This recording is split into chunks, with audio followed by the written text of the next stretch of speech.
r/AskReddit by Redmond Dts. Cops of Reddit. What is the saddest thing a criminal has said? I nicked a guy for attempted murder once. I had met him before a few times, usually when he was a suspect. He just said, "Even now, you're still the closest thing I've got to a proper friend." Having to charge a person for a sex crime when you investigated them as a child victim years before. His mother had that same expression of despair each time. Ex-cop. Speaking to a juvenile in the cells with a buttload of warrants for stealing cars and armed robberies.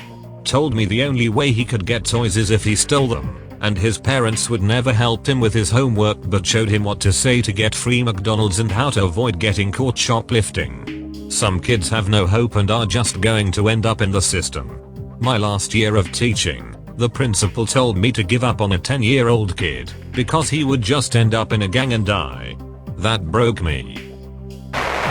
Not a cop, but a year ago South Africa was hit by political unrest and riots. A lot of stores were looted, and people were walking off with multiple TVs, appliances etc. Some citizen journalist was out on the streets, stopping looters, and interviewing them. It's winter, it's dark, and suddenly this little kid appears, holding a single bag. All alone. Couldn't have been more than 8.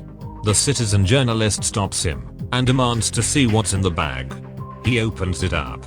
1 t-shirt. 1 jersey. 1 pair of pants. 1 pair of shoes. Or 3 pack of underwear.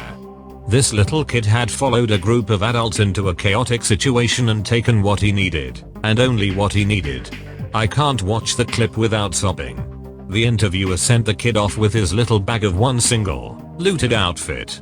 The final shot is of this tiny little thing, walking into the darkness, barefoot and alone. It was absolutely heartbreaking. There was a young lady that we were always dealing with. Long story short, she ended up assaulting one of us during a call. As she was being booked, obviously upset, she apologized and said, "My real parents beat me, my foster parents beat me, my high school boyfriend beat me, my current boyfriend beats me, violence is all I know." It really hit me. She was so young and had probably never been treated well or with respect by anyone in her life. On top of all this, she was pregnant at the time.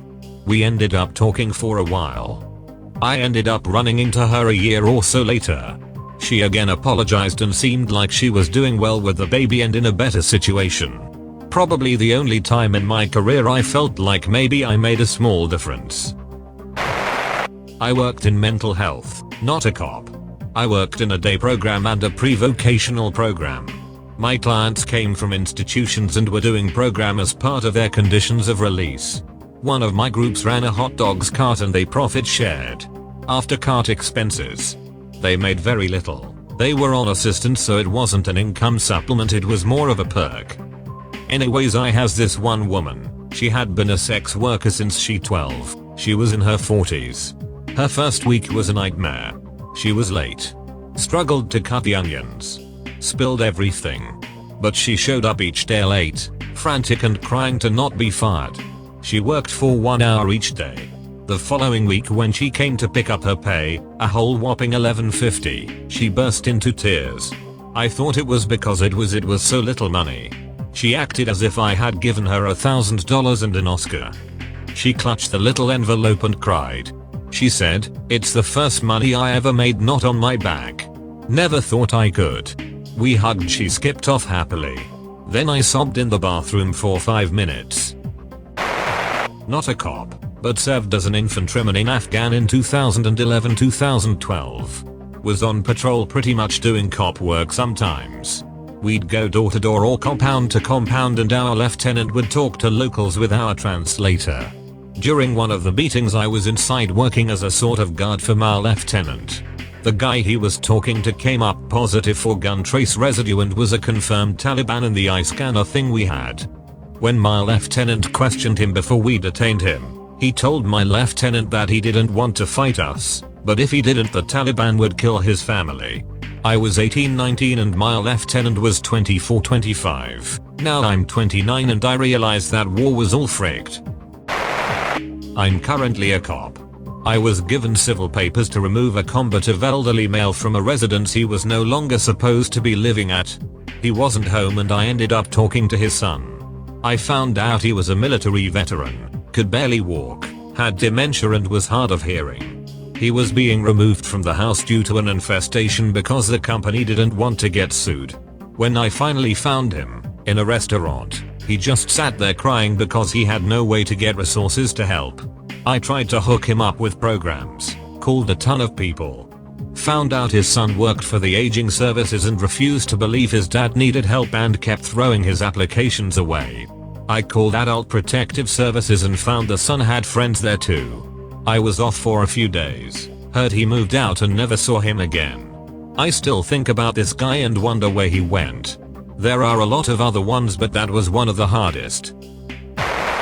I see some other mental health professionals chiming in so I'll give mine as well. I work in patient adolescent and children. I had this one girl who was about 16. Most actively suicidal child I've ever seen. Her parents used to sell her to their drug dealers from about 2-3 years old. She blocked most of it out but suffered from horrible PTSD and would wake often throughout the night in full-blown panic attacks from flashback dreams. She's literally wake up screaming, trying to strangle herself with her blanket or grabbing anything in arm's reach to stab or choke herself with. Any loud noise would send her spiraling out of control. Often she didn't remember these episodes after she was medicated and calmed.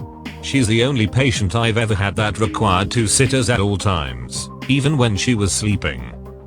She has serious physical, psychological and developmental problems from the years of sexual, physical and drug abuse that she endured from her parents and their scumbag dealers.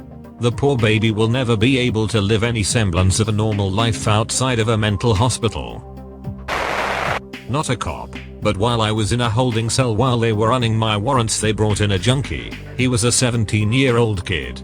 They asked where he was born and he said Kyrgyzstan, then told them that his 14-year-old mother left him with a family member who brought him to the United States.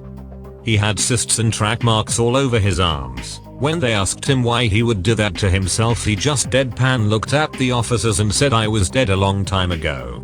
The look on the cops' faces was indescribable. They both looked like something died inside of them. I sat there for 2 hours before being released. All that guy did was cry the whole time. Not the saddest but really funny. Partner and I were arresting a young woman for public intoxication.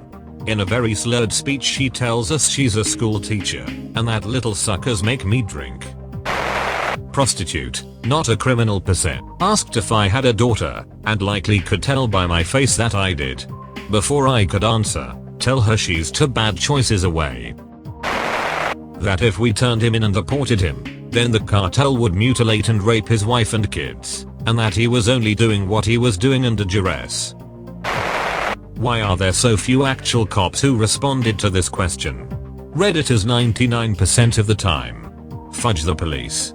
All cops are bastards. The only good pig is a dead pig. Redditors when there's an AskReddit thread asking for answers from cops. Why aren't there any actual cops responding? That's all folks. Thank you for watching. Have a nice evening.